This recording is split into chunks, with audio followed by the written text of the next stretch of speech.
विश्व के सभी मेरे साथियों को राजरत्न अम्बेडकर की ओर से जय भीम, नमो बुद्धाय। द बुद्धानीज धम्मा के 21वें भाग में आप सभी लोगों का स्वागत है। कल एक छोटी सी मिस्टेक हो गई थी मेरे से, जो 20वां भाग था उसको मैंने 19वां भाग कह दिया था, तो वो एक्चुअल में 20वां भाग था और आज का 21वां भाग है। 20वें भाग में हम लोगों ने सारिपुत्त और मोगलान की धम्म दीक्षा देखी। 250 परिव्राजकों के साथ ये सारिपुत्त और मोगलान बुद्ध के धम्म के शरण में चले गए। अब देखते हैं आगे। राजगृह ये मगध देश की राजधानी थी और राजा बिंबिसार, श्रेणीय बिंबिसार, ये उस मगध देश के राजा थे।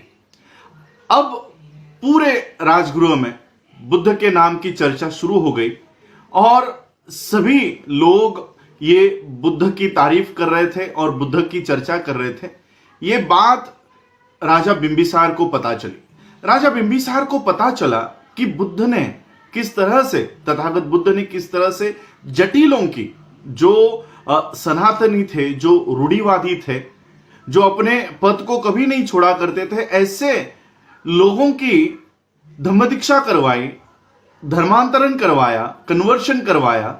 ऐसे जटिलों की अगर तथागत बुद्ध के धम्म में ये दीक्षा हुई है तो जरूर ये कोई बहुत ही बड़ी ज्ञानी होंगे, ये तथागत होंगे, सम्यक संबुद्ध होंगे और जिनका जो धम्म है, जिनकी जो शिक्षा है, ये आदि में, मध्य में और अंत में कल्याणकारक होगी, जिसका हर एक शब्द, हर एक वाक्य और जिसका आशय ये सुंदर है।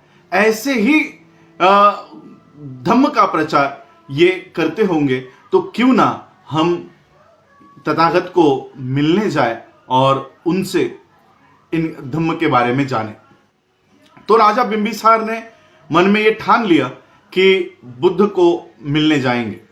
तो राजा बिंबिसार अपने 12 ब्राह्मणों का, जो उनका मंडल हुआ करता था, उन 12 ब्राह्मणों के साथ और सभी गृहस्थ जो लोग राजा बिंबिसार के साथ थे, उन सभी लोगों को लेकर राजा बिंबिसार ये बुद्ध के यहाँ गए। बुद्ध के यहाँ जाने के बाद उन्होंने बुद्ध को प्रणाम किया, नतमस्तक हुए और सभी 12 ब्राह्मणों ने और सभी गृहस्थों ने प्रणाम करके एक और बैठ गए।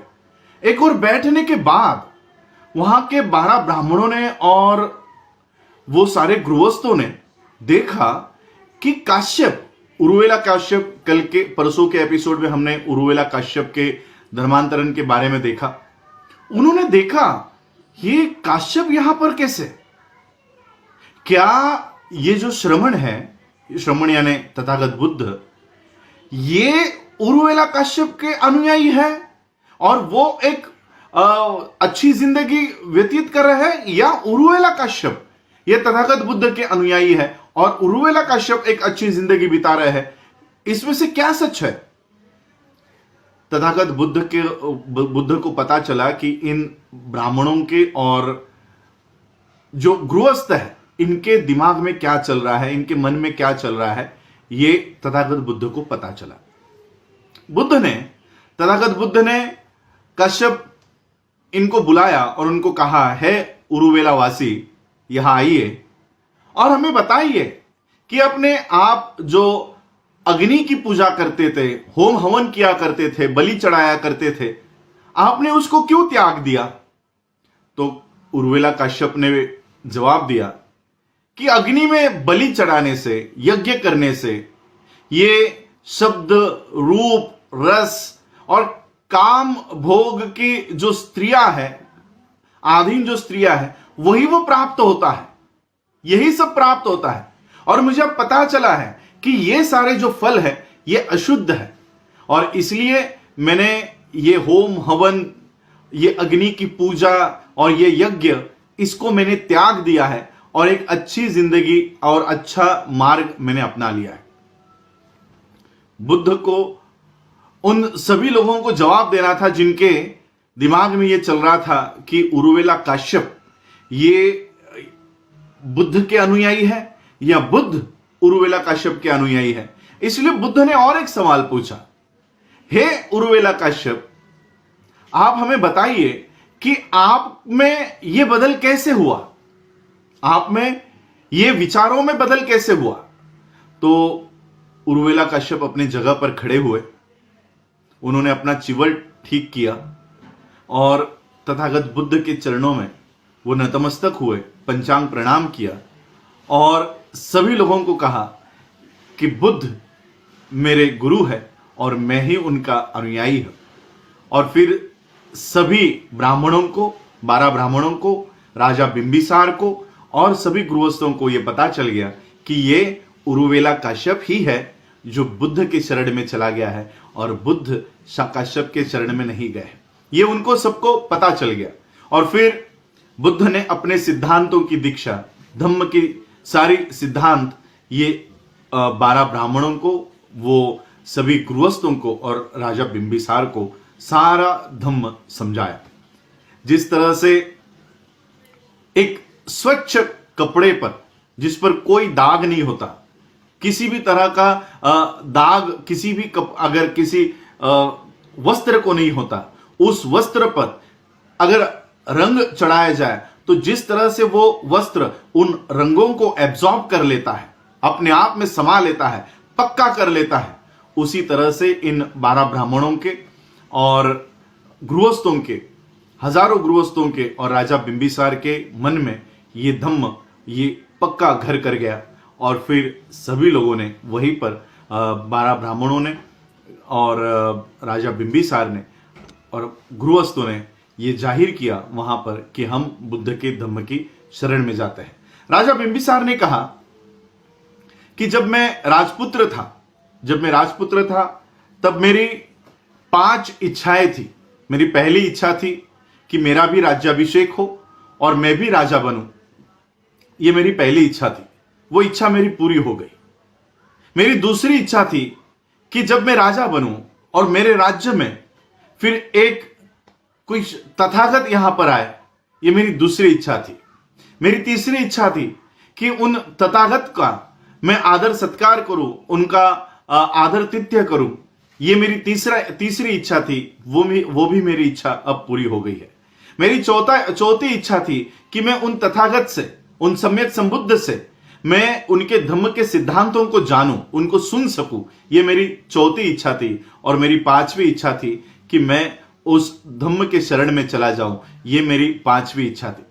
ये मेरी 5ों इच्छा अब पूरी हो चुकी है। हे तथागत, मुझे अब आपके धम्म में शरण दीजिए। और फिर तथागत बुद्ध ने राजा बिंबिसार को अपने धम्म की दीक्षा दी और वो आजीवन तथागत बुद्ध के धम्म के आजीवन वो इस तरह से लेप डिसिपल यानी गृहस्थ रहकर वो उपासक बने।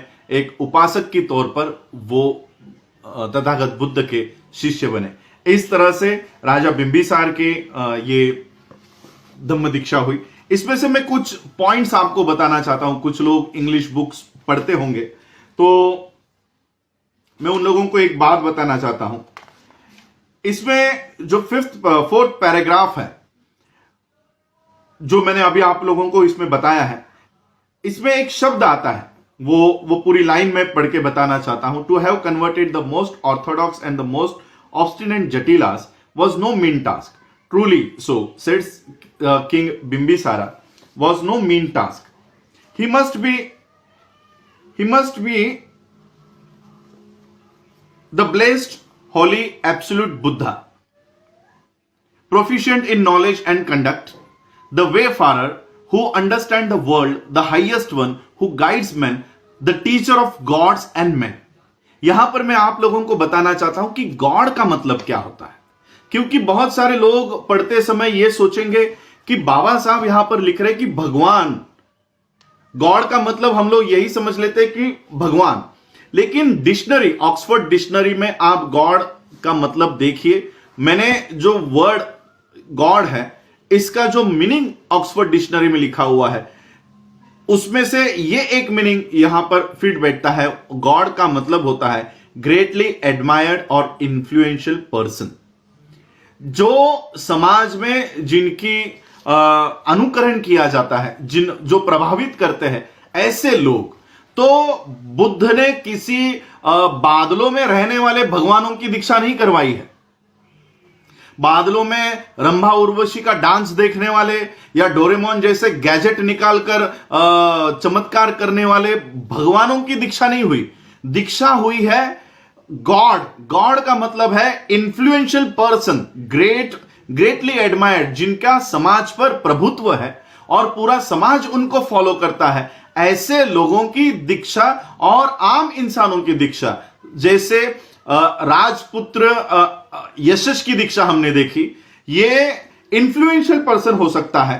जैसे उर्वेला कश्यप की दीक्षा हमने देखी। उर्वेला कश्यप और ये कश्यप परिवार को पूरा नगर उसको आदर दिया करता था, उनको आदर दिया करता था और उनको वो पूजा करता था। ऐसे उर्वेला कश्यप परिवार की दीक्षा होना, ये बुद्ध एंड हिज धम्म के शब्दों में लिखा है, बुद्ध के लिए लिखा है teacher of gods and man. इसका मतलब यह नहीं होता कि भगवान के शिक्षक, काल्पनिक भगवानों के शिक्षक बुद्ध नहीं है। भगवान शिक्षक है, गुरु है। वो उन इन्फ्लुएंशियल और प्रभाव डालने वाले लोगों की जो समाज पर प्रभाव रखते हैं, ऐसे उच्च कोटि के लोगों की दीक्षा भी बुद्ध के धम्म में हुई और आम इंसानों की भी हुई। तो ये एक पॉइंट मैं आप लोगों को बताना चाह रहा था कि यहां पर बाबा साहब ने जो वर्ड लिखा है गॉड, गॉड का मतलब भगवान, काल्पनिक भगवान नहीं है। तो गॉड का मतलब है इन्फ्लुएंशियल पर्सन, जिसका समाज को जो लोग प्रभावित करते हैं, ऐसे लोगों की दीक्षा बुद्ध के धम्म में भी हुई। और यही एक पॉइंट मैं आप लोगों को समझाना चाहता था। जिस तरह से हमने नाग का विश्लेषण किया कि नाग यानी कौन है, तो नाग एक कम्युनिटी थी जो बुद्ध का रक्षण किया करती थी। सभी तरह का जब बुद्ध मेडिटेशन में, ध्यान साधना में हुआ करते थे, तब उनकी रक्षा करने का काम ये नाग राजा किया करते थे। नाग इनसे बुद्ध की अच्छी दोस्ती थी। तो नाग का मतलब सांप नहीं होता, नाग इंसान है, इंसान थे और आज भी उनके वंशज भारत में पाए जाते हैं। तो उन्हें नागवंशीय लोग कहते हैं। तो नाग के बारे में देखा और गॉड के बारे में भी हमने देखा। गॉड का मतलब काल्पनिक भगवान नहीं, गॉड का मतलब है इन्फ्लुएंशियल पर्सन। तो ये बुद्ध एंड हिज धम्मा का आज हमने बिंबिसार, राजा बिंबिसार की हम लोगों ने ये बौद्ध धर्म की दीक्षा देखी कि राजा बिंबिसार ये खुद बुद्ध के शरण में चले गए। इस तरह से हमने आज का एपिसोड देखा। आने वाले एपिसोड्स में आप लोग और कुछ हम लोग कन्वर्शंस देखेंगे और फिर धम्म को और डिटेल में जानेंगे। आज आप लोगों ने मुझे सुना, उसके लिए आभार, धन्यवाद। जय भीम, जय भारत, जय बुद्ध।